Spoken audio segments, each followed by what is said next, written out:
principle. I'm speaking about a principle. Now we have made, what is it, agribusiness, right? Agriculture as a business.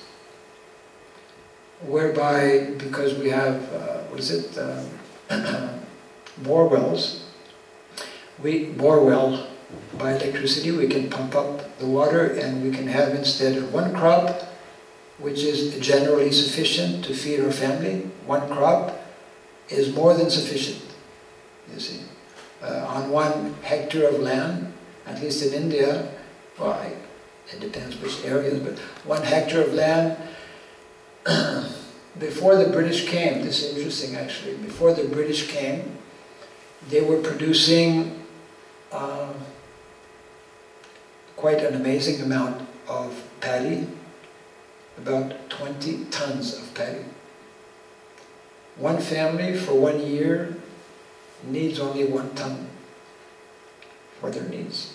So it means that Krishna's system of seeds, agriculture, gives us the best, return for our investment.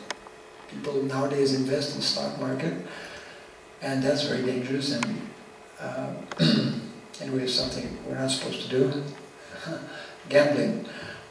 But there's the natural investment, which gives the maximum return, and that's seeds, that's Krishna's arrangement. And that's why in the Vedic culture, this is directly, intimately connected with this, that's why in the Vedic culture, one of the 4 sciences,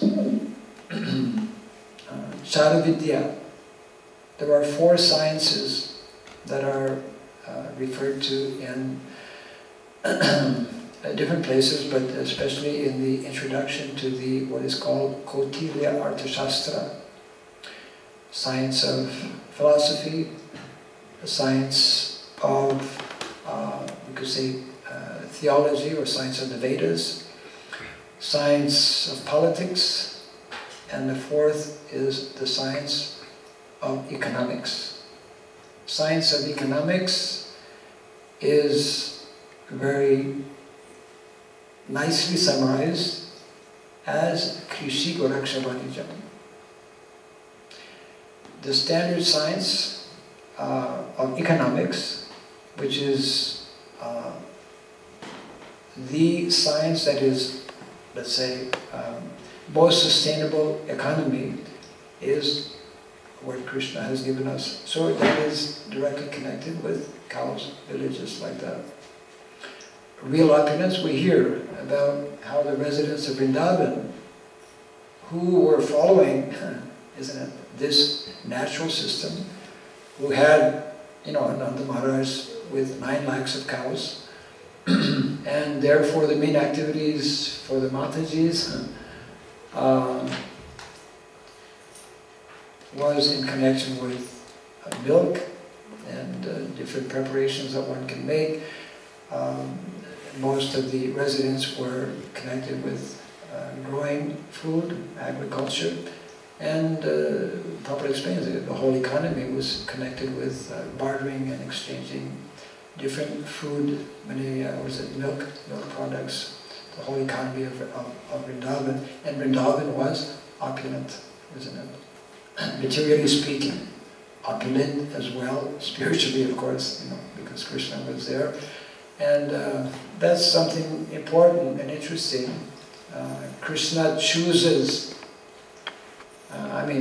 eternally has this lifestyle, because that is what we see and experience in Vrindavan is directly what is taking place in the spiritual world, isn't it?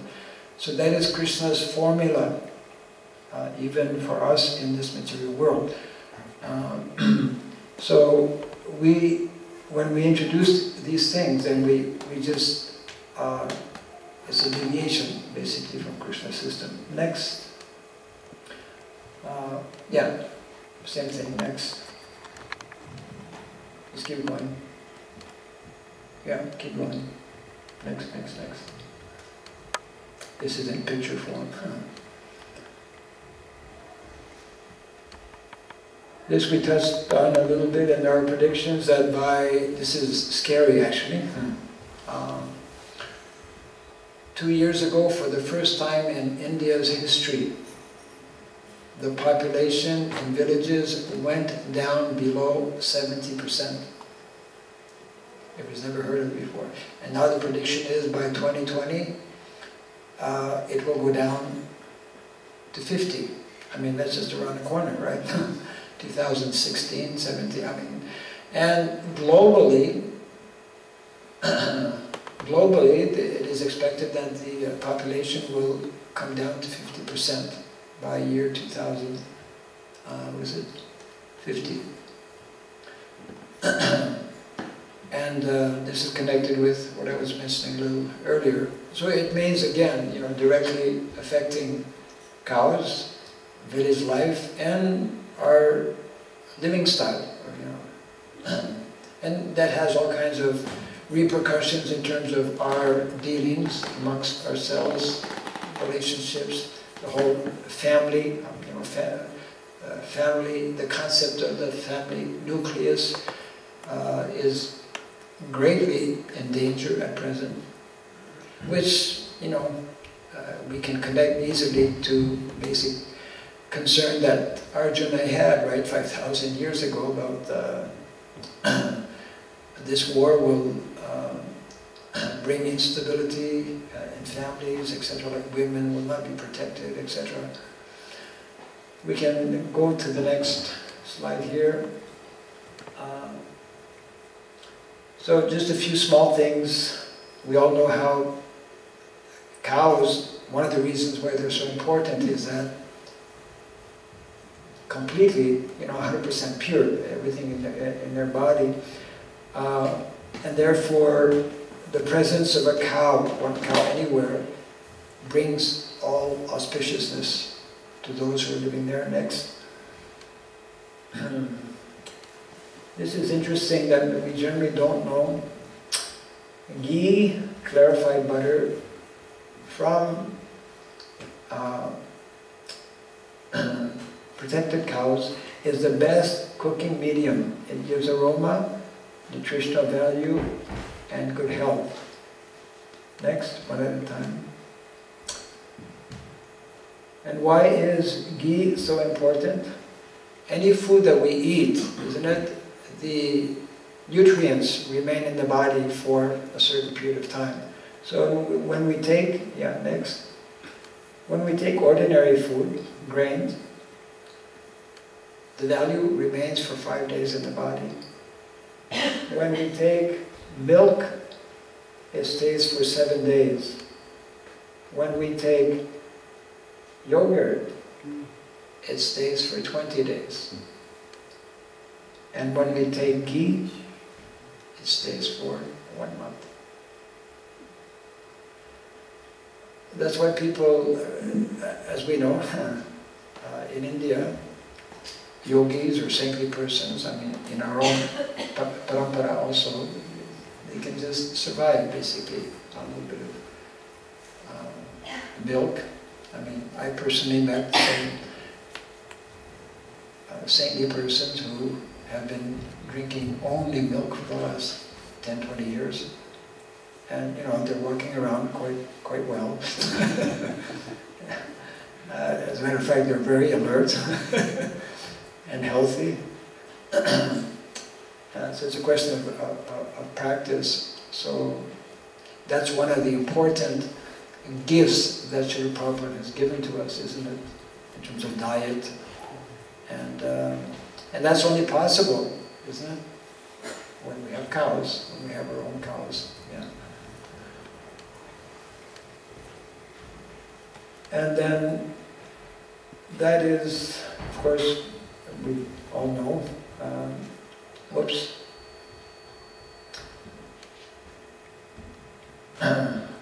Yeah, in some places, in villages, generally in the cities you don't do that, but people still do cook with cow dung, what is it, cow cake. Yeah, next. Yeah, quickly. Yeah, we can go over that quickly. I think that was the main message. And that's also important. Do you know that in India, and one can do this anywhere actually, if you have cows, especially these indigenous cows, it's called go-ark, distilled cow urine, which is highly medicinal, and some of the governments in India encourage farmers to actually distill their cow urine, which one gets like early in the morning, the first urine coming from cow. And this distilled urine sells more, its value is more than milk. It sells higher than, yeah. So in this way, cow dung, cow urine, in themselves, even if a cow does not give milk, she will continue to give cow dung and cow urine. So there's value, just materially speaking, till the end of a cow's life. So okay, we can just close that.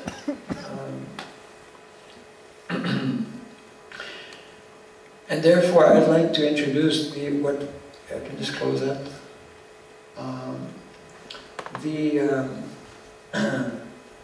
The PowerPoint on, what is it? ISKCON's 4 movements. And this is meant to be given as part of the introduction. It took me many, many years actually to understand this point. And probably one reason is that it was hidden, it still is in many ways. The 4th movement, right? 4th movement. Yeah, just bring that up. So,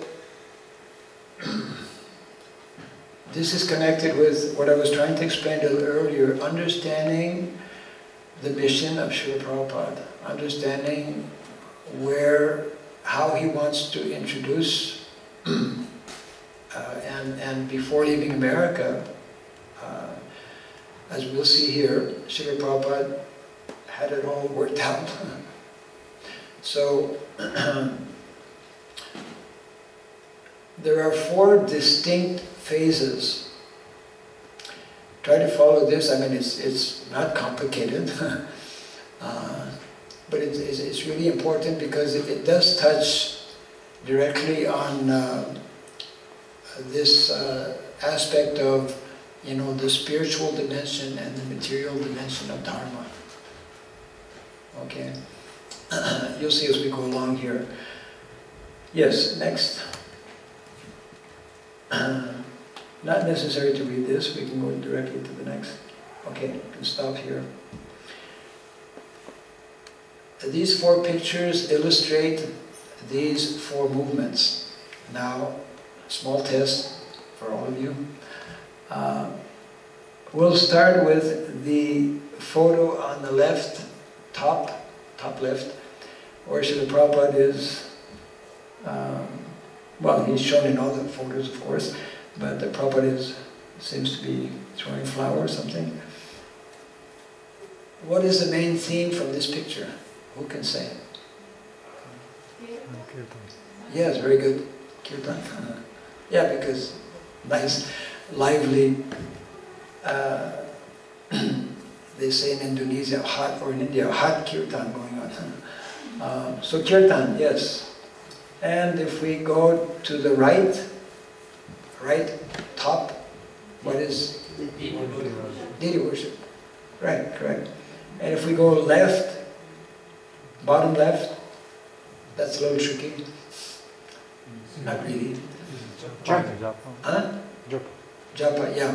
Well, it's directly connected with Srila Prabhupada, you know, initiating someone. And who knows where the last picture comes from?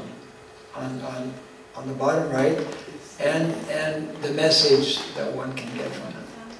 Huh? Sadhu Sangha. Well, Yes, but that's not exactly what... It's from the mango grow on the way to Maya? It's close. Oh, not close. It's close in that it's, you know... Actually, this is... I'm close in that it's in India, but it's a good distance from the mango groves. This is a tree which is still there at the... Srila Prabhupada called it the Naimi Sharanya farm. Who knows about the Naimi Sharanya farm? It's actually called the Hyderabad farm. So Srila Prabhupada is sitting under the tree in Hyderabad, at the Hyderabad farm, which he named himself, Naimisharanya. At that time it was like 700 acres or something. And Srila Prabhupada gave some very important discourses on Varnashram. That's why this picture is there, it's actually connected. So the four movements, we can go to the next slide because they give us the four movements in a nutshell. These are the exact words given by Srila Prabhupada.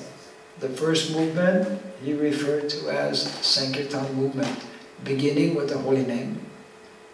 But not only the holy name, an extension of the holy name. What's an extension of the holy name? The holy name is done with kartal and mridanga. I just gave a hint. Huh? Yes, Brihat Mridanga, books, isn't it? So the holy name and extension of the holy name, books, transcendental books. These two comprise, number one, Sankirtan movement. Of course, we know Sankirtan means everything, but in the context of how Prabhupada presented these four phases, Sankirtan here means the holy name. And if we analyze how Lord Chaitanya started, isn't it? He went out, well, he introduced first, of course, in the house of Srivas Pandit, Srivas Thakur. And then he brought out, after 1 year, the holy name in the streets of Navadvip. And simultaneously, he also ordered a few of his very close associates, the Goswamis, to write books, isn't it? And what did Prabhupada do when he went to America? Thompson Square Park, right? Yeah. So you see the parallel and the similarity, and we do the same when we go to a new place, right? Prabhupada told us just take out a pair of kartals and start chanting, and then definitely some people will come and ask you, "What are you doing?" And then we'll start a whole conversation and whatnot. So that is the first of four movements, which is still very well. Prominent within our society, maybe not as much, depends, I guess it varies from one continent to another, from one temple to another, but it's one of the important features within our society to this day.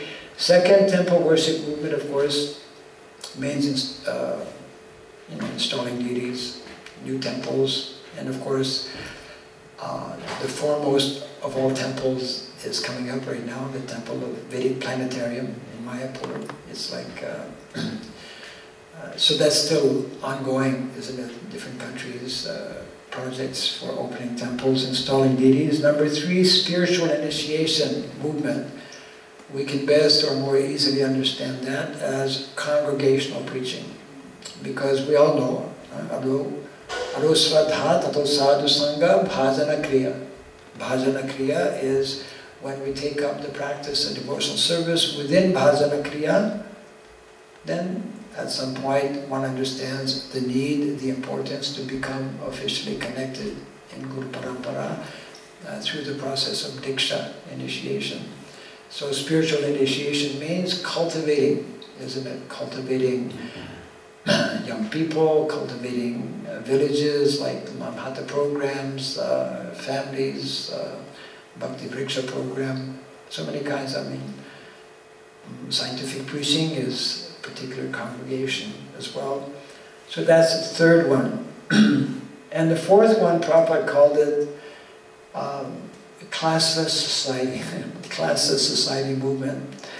But Srila Prabhupada was so daring and bold that in the same sentence he explained that classless society movement means introducing the 4 varnas and the 4 ashrams.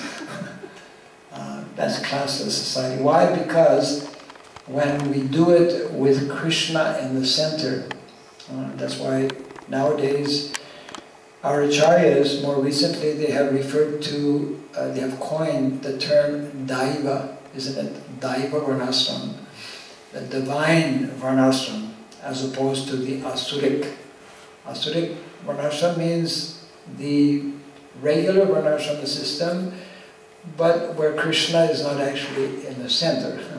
So when Krishna is in the center, it means that bhakti is in the center.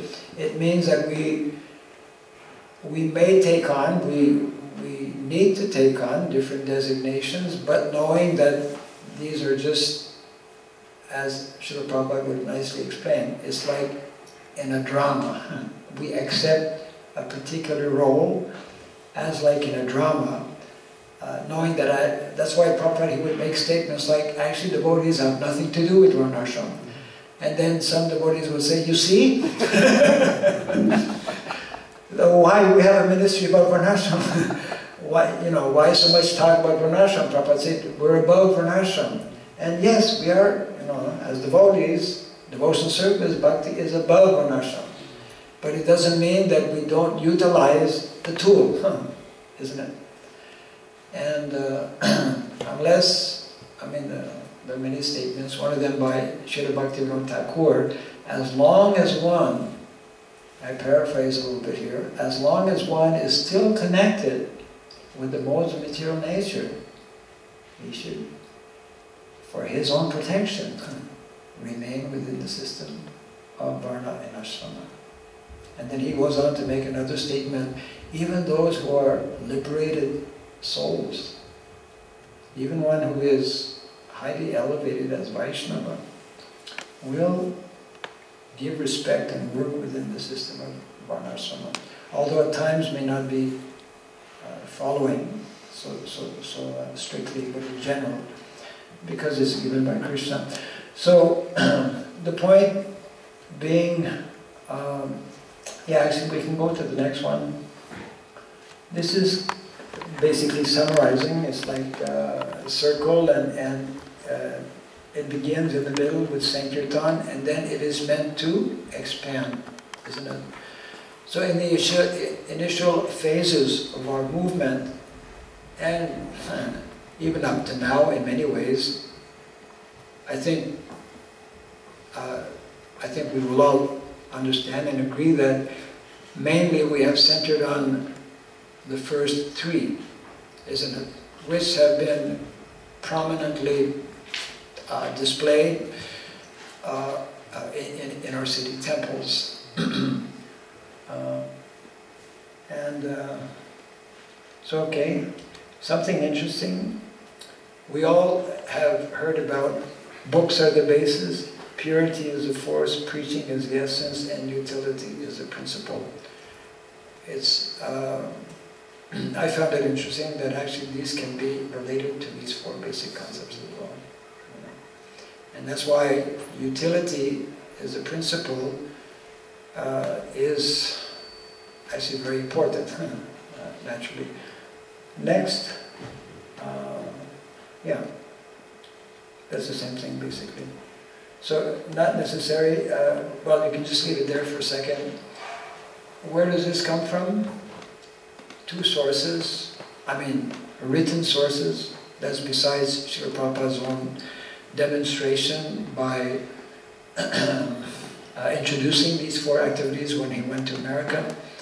But specifically, where I first saw it was in the essay called Gita Nagari, in the folio that appeared in the Back to Godhead magazine in 1956. However, whoever wrote that in the folio, there is an editorial mistake whereby the 4th movement at one point in his essay, Srila Prabhupada notes, there's 1, 2, and then there's only 3.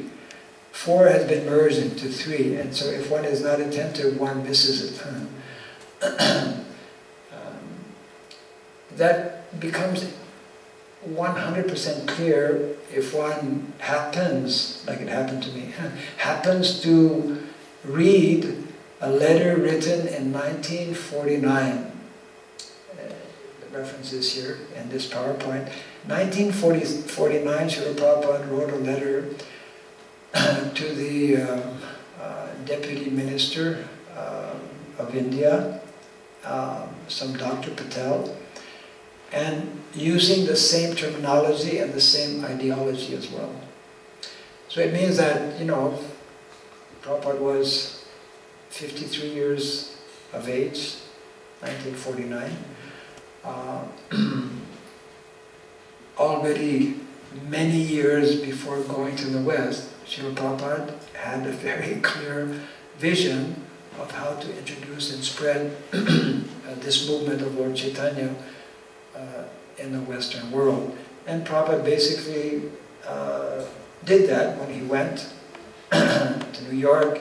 Then within a short time, as we know, he introduced New Vrindavan, and he spoke on numerous occasions of the importance of not going for, not accepting the industrialized modern way of living, you see.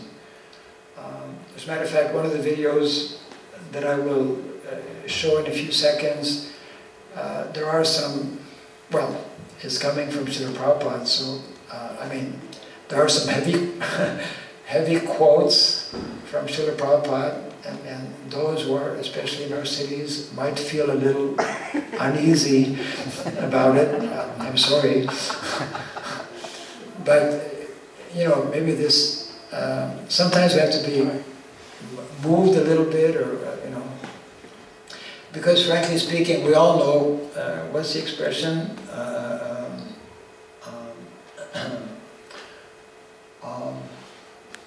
We generally got comfort zones, right? We all have, the expression is there, comfort zones. We're accustomed to seeing things, doing things in a particular way, and if somehow by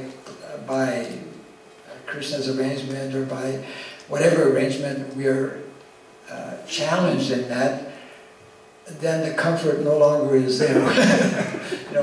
we become disturbed, and very often it's actually good for us to be at least question: is what I'm doing